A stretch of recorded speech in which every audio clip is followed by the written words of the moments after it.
Okay, so we started with the foundations, Poseidon, and we're kind of working our way up the stack. The next talk is going to be from Giacomo, also on foundations, the proximity gaps, conjectures that we're, and results that we're relying on. Giacomo.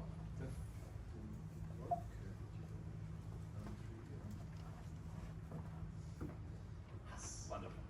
Thank you very much. I guess, I'm Giacomo, I'm a researcher at PFL, and today I'm going to be focusing on another side of the stack, which is the hash-based snarks. So Antonio has very helpfully been telling us about the hash-based part. I'm going to be telling you about the other part. But first, I'm going to just kind of go a bit back, tell you about the story of hash-based snarks, how are they constructed, and then some of the open questions that I hope that in this workshop we can make some progress on. And so I made a very arbitrary graph. This is kind of history of snarks from as far as I can remember. So at the bottom we start having the initial elliptic curve-based scheme, PST and KZG, and then we're gonna have a progression of snarks going to come. So this is time on the side. So what is the y-axis? Well, this is just arbitrary goodness. I'm taking a playbook of the old AI company, so this doesn't mean anything. But I need the number to go up for the slide to actually work. So, okay, so we had after that we started having BCS, so this was the definition of IOP, and in 2016 we had Gross 16. Then we had a few more things like Ligero, Bulletproof, and IRAX. In 2018 we started having Fry, Starks, and Aurora, so this was when hash-based snarks really kind of took their stride and came into mainstream. In 2019 we had something which is called the Cambrian explosion of snarks. So this year a lot of stuff happened, a lot of the system went on, and then we continue with Ligero++, we had Breakdown, Flonk, Flonk, Gemini, Flonky2, Labrador, Basefold, Binius, Frybinius, Ligatron, up to the end. And you can see that what I have over here is the green ones are all the snarks are kind of which are based on hash functions. And you can see that this trend is going up because I made the graph that way. Also, there is more and more green on these things. At the same time, there's been industrial adoption, which has continued. There's been it started from the zkSNARKs, which is really the pioneers in the industrial development and adoption of snarks. And there were things like polygons, Ligero, Starkware. Then 2023, give or take, it was when zkVM started appearing. And then we also had a Cambrian explosion of zkVM. And this kind of furthers my point because most of these end up being hash-based. So it seems that at least from the industrial and the research things, hash-based snarks tend to have a very good track record. There are things that change. There are very exciting developments in lattice-based things now, which I'm really excited about. But as a good bet, the hash-based snarks they tend to have a good record. So let me tell you how these things are built. And one of the things which I'm really blessed is that, okay, so this is the marketing part. Don't worry about it, but. And then the nice thing about hash-based snarks is that you get a lot of benefit compared to public key secure, cryptography secure snarks. So you get transparent setup. The field operations are much much cheaper. So for example, this is something I run on my laptop on committing to a large vector of field elements between hash-based and elliptic curves. Is not really a fair benchmark because there are lies, stem lies, and benchmarks. This is one of those. But the good thing is the performances that we can get is something quite nice. So how do we build these things? One of the very nice things of hash-based snarks is that they admit a very clean separation between the part which is the cryptographic and the part which is information theoretical.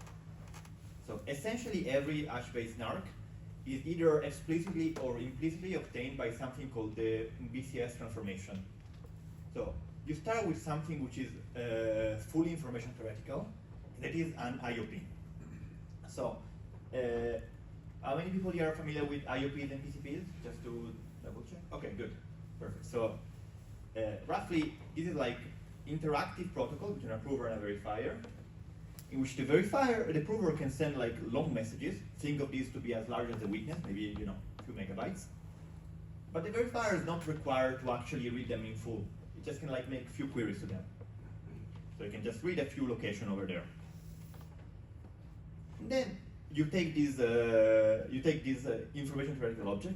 In the world that we live in, we don't have oracles, we don't have any of this kind of stuff. And then you compile it with the cryptography, the one that Antonio has been telling you about, to get something which is actually a cryptographic object with succinctness. So this is how you do it. This is courtesy of like Aled and On book, this beautiful keynote illustration. And you can think of it that when you compile it, you end up getting an argument which depends like linearly in the number of queries and logarithmically in the like size of the oracles. So for typical settings, so say 2 to the 26 proof length and like 400 queries, you end up getting something small in the order of tens or like few hundreds of kilobytes. So this is how you get you bootstrap succinctness. Yeah. So there's a beautiful book which I have by contract. I have to plug every time I make this slide. You're welcome, Elon. I'll wait to check in the mail as usual. Yeah. But what I particularly focus on is the IOP, because one of the beautiful things about zkSNARKs is that this compilation process is by now very well understood, very well documented, and like there's on that we're very confident on. So as long as the hash function is in a good spot, which Antonio assured me it is, then we are like we can focus all our attention on the IOP side. And this is quite interesting because this is a purely information theoretical. You can forget everything about cryptography and just focus on the IOP side. And IOPs, they roughly can be decomposed in like 2 different steps. A front end, in which roughly what happens is that you send some redundant encoding of the witness under an error correcting code of some sort. For our case, we're going to be with Solomon. And then we're going to have like a backend, which does something called a proximity test. So a proximity test effectively like looks at this redundant encoding, touches it in a few places, and somewhat magically, this is enough to guarantee some of the properties that the encoding needs to have. So why have I made this slide? Well, because the point I want to get across is that IOPs and efficiency of SNARK is almost fundamentally intertwined with the code. Like the really like coding theory and SNARK end up having like a very nice dance together. Like what by now we know how to construct IOPs whose efficiency is almost entirely determined by the code that we have. So with no other fat to train. And for your intuition, yes. So the front end kind of tells you what the IOP can prove, and then the efficiency is in large part determined by like the proximity test that you have underneath. And just to give you like kind of like the parameters of interest that you should think about, like what codes we want to use. Like so, code will have like very well and very well studied coding theoretic like properties, particular minimum distance. This is like the distance between 2 code words in the code. The rate, this is like how much redundancy the code gives you. And then encoding time. And the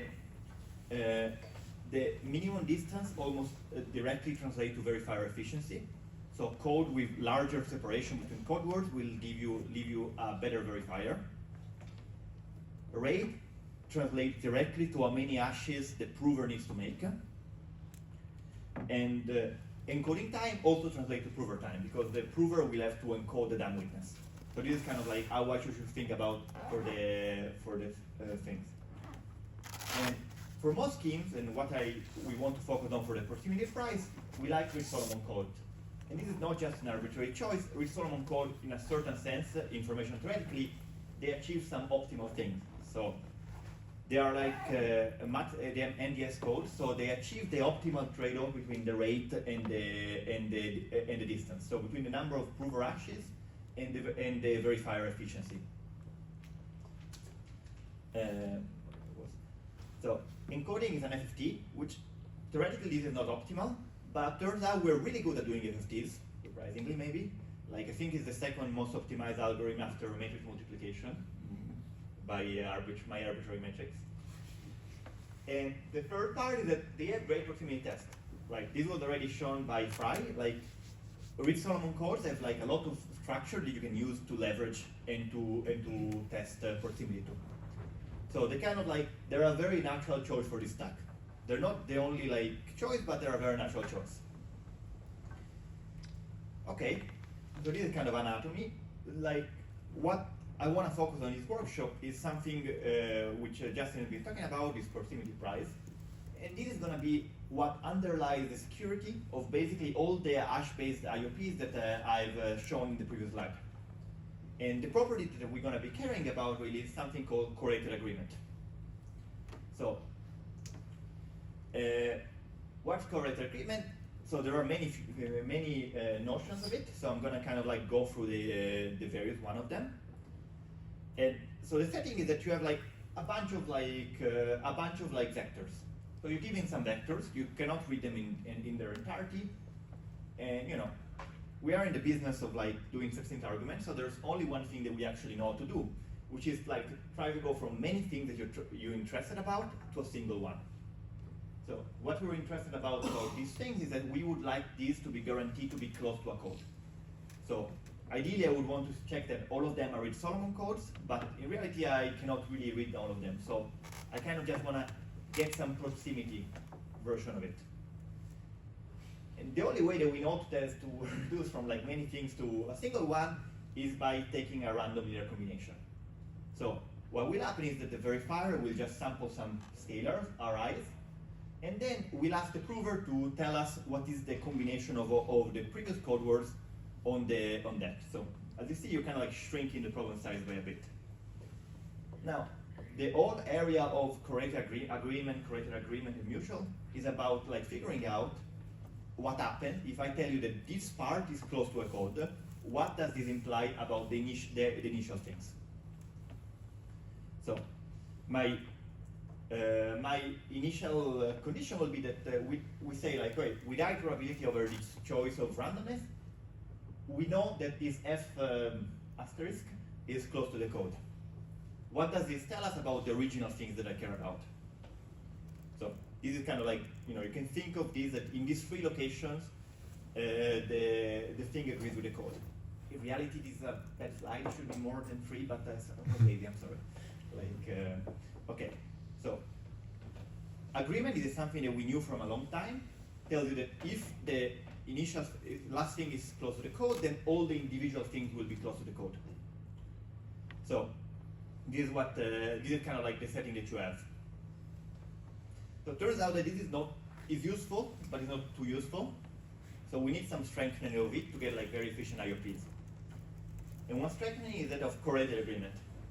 It is that not only they agree with the code, but they will also agree on the same stripe. So this is kind of like the picture that correlated agreement gives you. And this kind of makes sense because if you have like things which agree with the code in the same place, then they will also, you know, agree. You know, when you sum them, they kind of like the errors do not disappear. And you know, of course, if you're in the same world, we are actually in this setting, and this is the strengthening still, which is of mutual correlated agreement, which is basically that the stripe in which the final code word agrees with the code is the same in which the final code words agree with the code. So these are the three flavors of correlated agreement, and yeah, like all of the hash-based NARKs that I was telling you about in some way rely on some property of this kind. Okay, so what is the proximity price?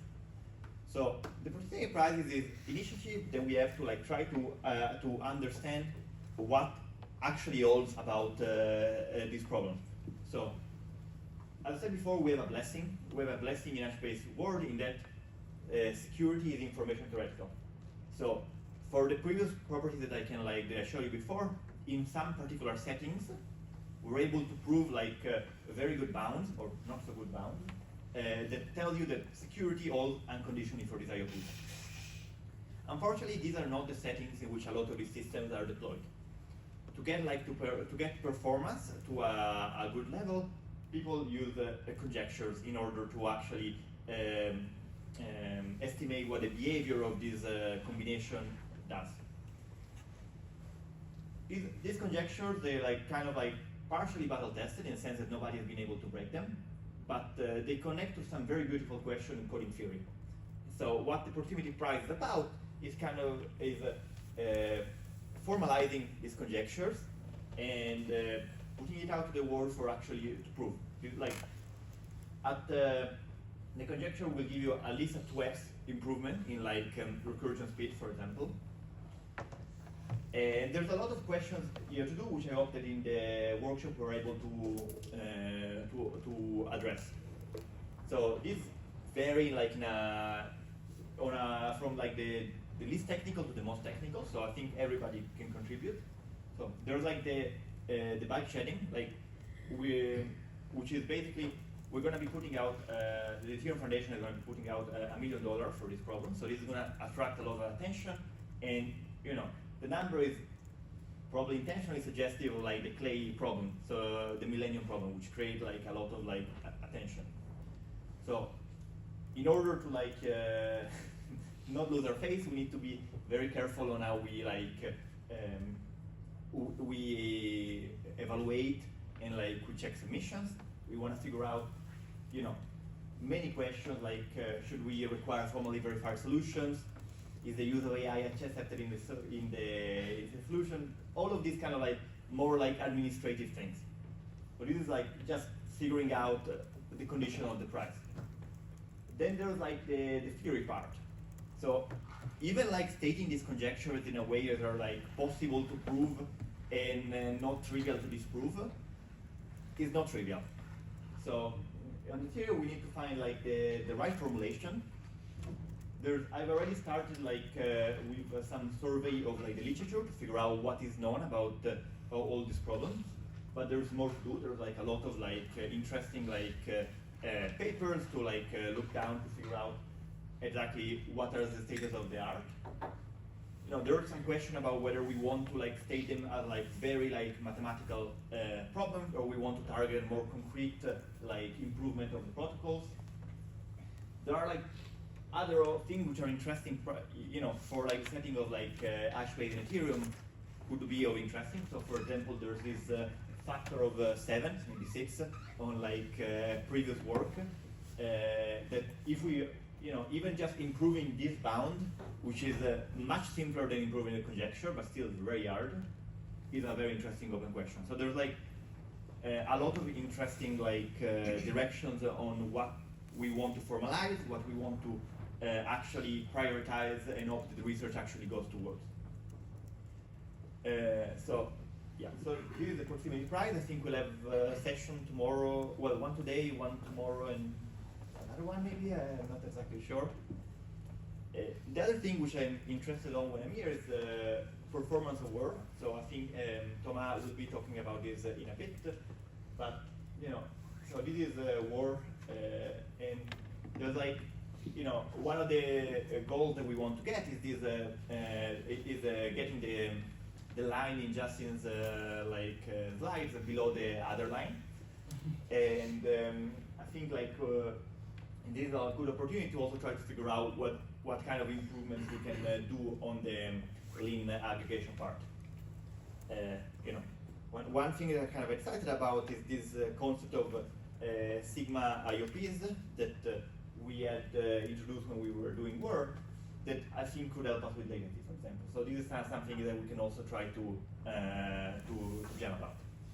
So yeah, this is like my two focus for the workshop. So one of them is like really trying to get as much as possible, as much progress as possible in proximity price, on formalizing the conjectures, trying to give an intuition of what's the things, seeing what's possible to prove and what is not, and trying to get like as many decisions out as possible. And the other one on trying to optimize work performance as much as possible. Thank you.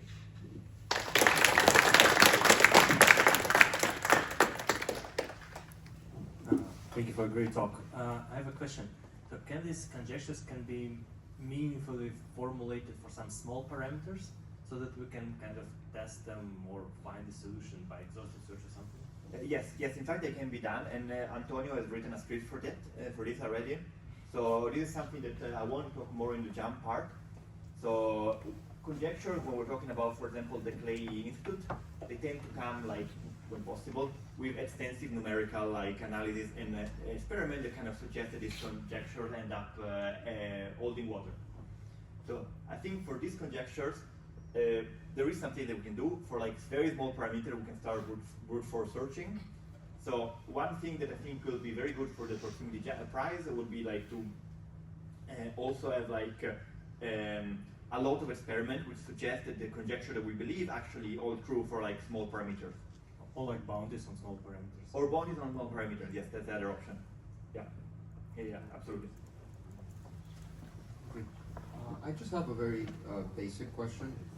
If the conjecture is true, does that solve any other open conjectures that exist in coding theory? Do we know what that looks like from the perspective of just how difficult this problem ends up being? I know there used to be, I think, 3 to 4 years ago, Starkware had based some of their security analysis on another conjecture. Like, do we know what it looks like from the sort of like conjecture flowchart? Like, do we have any work on that? So yes, so there is like there are some different kind of conjecture. For example, the one that Starkware was using is something called the toy problem conjecture.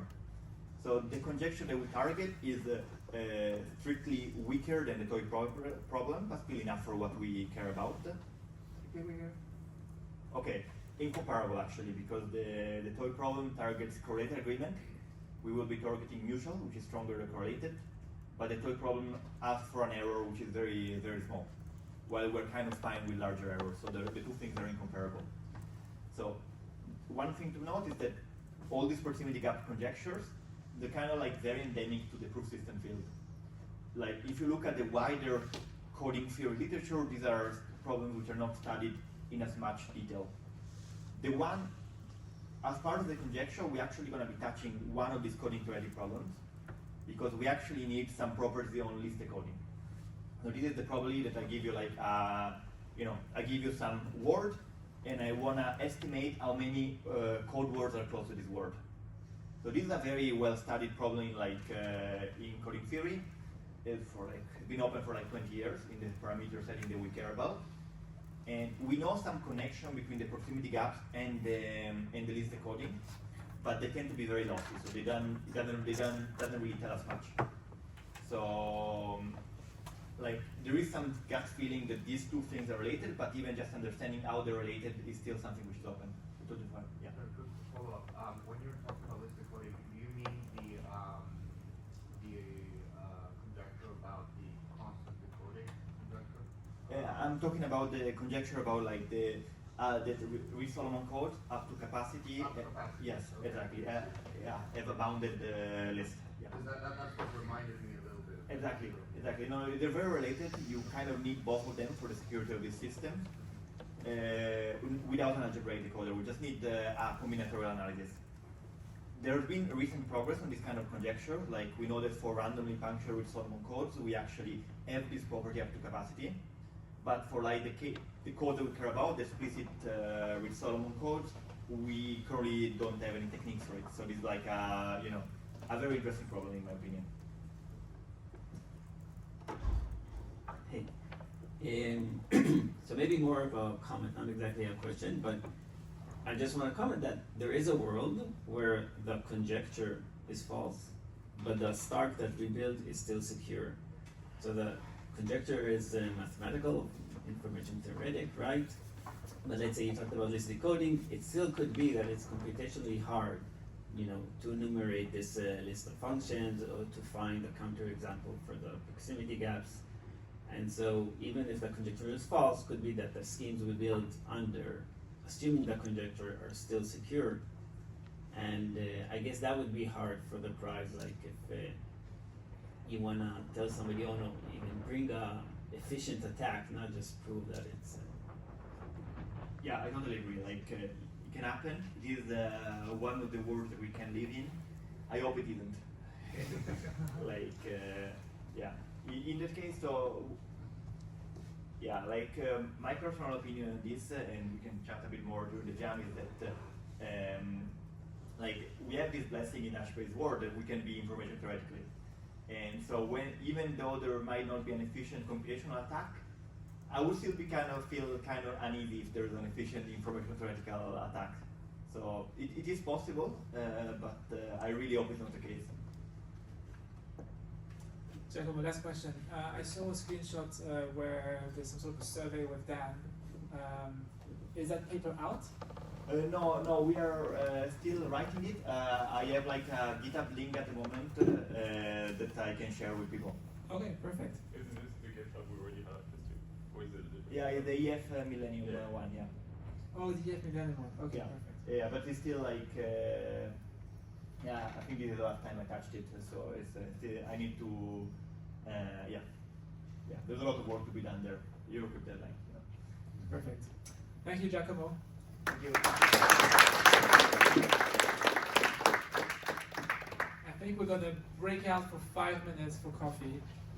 We're running a little bit behind schedule, so we'll make it